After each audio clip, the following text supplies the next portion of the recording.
শহরের সবচেয়ে ভয়ানক মাফিয়া ডন আরিয়ান, যার চোখে দয়া নেই আর হাতে সবসময় রক্তের দাগ।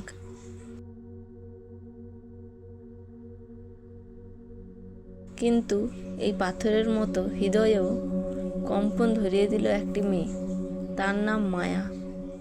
মায়ার পরিবারকে আরিয়ানের প্রতিদ্বন্দ্বী গ্যাং শেষ করে দিয়েছিল। মায়া মনে করে আরিয়ান এর সাথে জড়িত। সে আরিয়ানের গ্যাংয়ে কাজ নেয় প্রতিশোধ নেওয়ার জন্য। মায়া আরিয়ানের খুব কাছে পৌঁছতে সক্ষম হয়।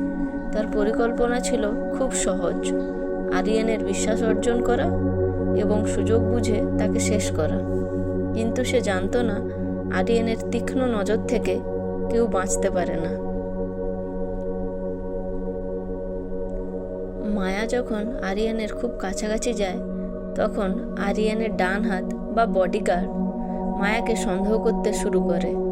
সে আরিয়ানকে সাবধান করে যে মায়া আসলে একজন গুপ্তচর। কিন্তু গল্পের মোড় ঘুরে গেল যখন আরিয়ানের সবচেয়ে বিশ্বস্ত লোক মায়ার আসল পরিচয় জেনে ফেলল। মায়া কি ধরা পড়ে যাবে, নাকি আরিয়ান জেনে শুনেও তাকে ক্ষমা করে দেবে? মায়া যখন আরিয়ানকে মারার জন্য তার ক্যাবিনেটে ঢোকে, তখন সে একটি পুরনো ফাইল খুঁজে পায়। সেখানে দেখা যায় যে লোকটিকে মায়া নিজের বড় ভাই মনে করে আরিয়ানের বিরুদ্ধে প্রতিশোধ নিতে এসেছিল, সেই লোকটাই আসলে মায়ের পরিবারকে মেরেছে এবং আরিয়ানের উপর দোষ চাপিয়েছে। মায়ের পায়ের তলা থেকে মাটি সরে গেল। সে যাকে নিজের আপন ভেবেছিল, সেই তাকে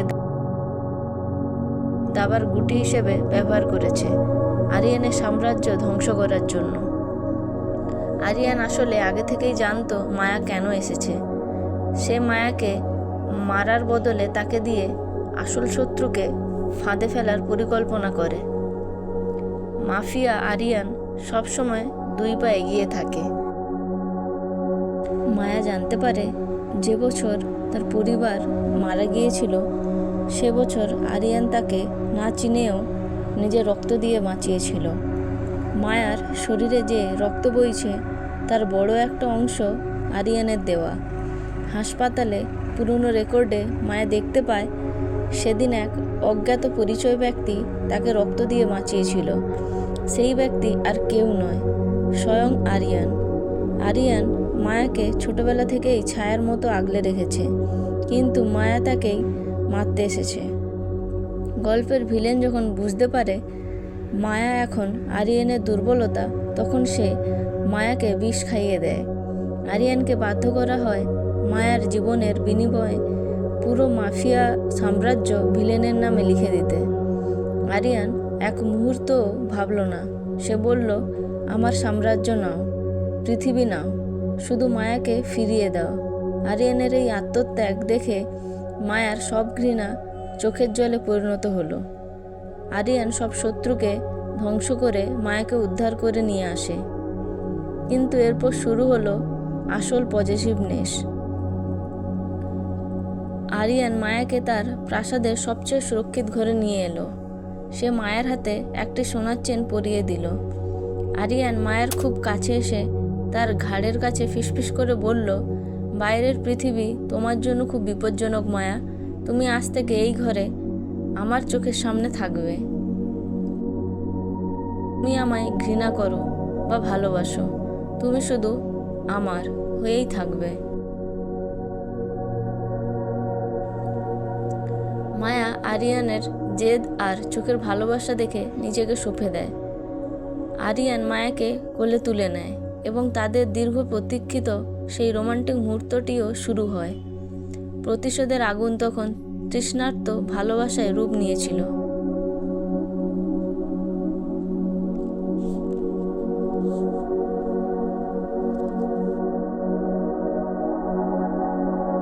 সে মায়াকে বলে, আমি জানতাম তুমি আমাকে মারতে এসেছো, তাই আমি নিজের বুকে বুলেট প্রুফ জ্যাকেট পরে তোমার জন্য অপেক্ষা করছিলাম। শত্রুরা যখন মায়াকে কিডন্যাপ করে আরিয়ানকে ব্ল্যাকমেল করতে চায়, তখন আরিয়ান একা গিয়ে পুরো গ্যাংকে শেষ করে দেয়। মায়া যখন আহত, আরিয়ানকে দেখে কাঁদতে থাকে, তখন আরিয়ান তাকে বলে, সিনগুলোতে দেখা যায় আরিয়ান ধীরে ধীরে পজিটিভ হতে থাকে, যেমন মায়াকে অন্য কারোর সাথে কথা বলতে দেখে রেগে যাওয়া বা মায়ার বিপদ হলে নিজে এগিয়ে আসা। আরিয়ান ধীরে ধীরে মায়ের প্রতি দুর্বল হয়ে পড়েছিল, কিন্তু এটা কি ভালোবাসা ছিল নাকি এক ভয়ঙ্কর অধিকার বোধ? আরিয়ান ধীরে ধীরে মায়ের প্রতি দুর্বল হয়ে পড়েছিল, কিন্তু এটা কি ভালোবাসা ছিল নাকি এক ভয়ঙ্কর অধিকার বোধ? আরিয়ান মায়াকে চোখে হারাতো। মায়ের চারপাশ সে এমন এক দেওয়াল তৈরি করলো যেখান থেকে মায়ের বের হওয়ার কোনো পথ ছিল না। একদিন রাতে মায়া আরিয়ানের বুকে বন্দুক ধরল। আরিয়ানের চোখে ভয় ছিল না, ছিল এক অদ্ভুত শান্তি।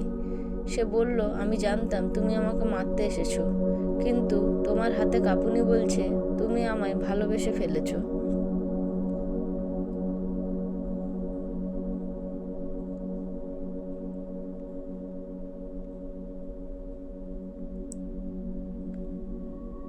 প্রতিশোধের আগুন যখন নিভে গেল, তখন দুজনের মাঝে কেবল রয়ে গেল এক অব্যক্ত হাহাকার। মায়া বুঝতে পারল সে যাকে ঘৃণা করতে চেয়েছিল আসলে তার অজান্তেই তাকে মন দিয়ে বসে আছে। আরিয়ানের সেই পজিটিভনেস, সেই আগলে রাখা সব কিছুই ছিল মায়ের প্রতি তার গভীর অনুরাগের বহিঃপ্রকাশ। সেই রাতে আরিয়ান তার সমস্ত কঠোরতা বিসর্জন দিয়ে মায়ের সামনে দাঁড়ালো। সে মায়াকে আর দূরে সরিয়ে রাখতে পারল না। আরিয়ান তার ভারী গলায় ফিসফিস করে বলল, আমি তোমাকে ছাড়তে পারবো না মায়া, তুমি আমার মুক্তি অথবা আমার ধ্বংস। মায়াও আর নিজেকে আটকে রাখতে পারল না। সমস্ত জেদ আর প্রতিশোধের দেওয়াল ভেঙে সে আরিয়ানের বুকে আশ্রয় নিল। সেই রাতটি ছিল তাদের দুজনের এক হওয়ার রাত। অন্ধকার জগতের এক নিষ্ঠুর মাফিয়া আর তার প্রেমে পাগল এক মেয়ের মাঝে শুরু হলো এক নতুন অধ্যায়। তাদের সেই গভীর রোমাঞ্চ আর একে অপরের প্রতি পূর্ণ সমর্থন যেন বুঝিয়ে দিচ্ছিল ভালোবাসার কাছে পৃথিবীর সব প্রতিশোধই হার মেনে যায়। এভাবেই এক ভয়ঙ্কর মাফিয়া ডন এবং তার ভালোবাসার মানুষের কাছে সম্পূর্ণ বদলে গেল। এভাবেই এক ভয়ঙ্কর মাফিয়া ডন তার ভালোবাসার মানুষের কাছে সম্পূর্ণ বদলে গেল।